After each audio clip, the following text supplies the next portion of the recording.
अगं बाई, चारोळे टाकायचेच विसरले.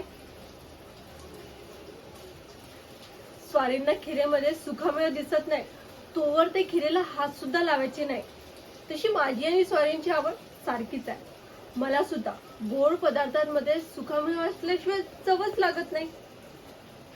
आई, तू लहानपणी पाठपूजा, घरकाम, विणकाम, स्वयंपाक सगळ्याच कामात पारंगत बनवलंय म्हणून. अरे असू दे, इतक्यात स्वामी येतील, त्यांना गरम गरम खायला देते.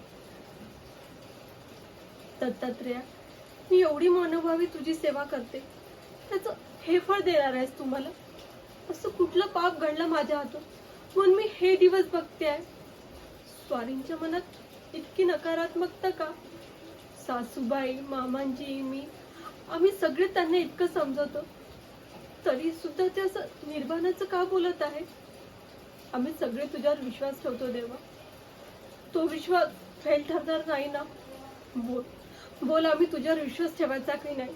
तुला माझ्या भक्तीची शपथ आहे देवा. आता तरी असं शांत बसून चालणार नाही. ही संधी आहे तुझं अस्तित्व सिद्ध करायची.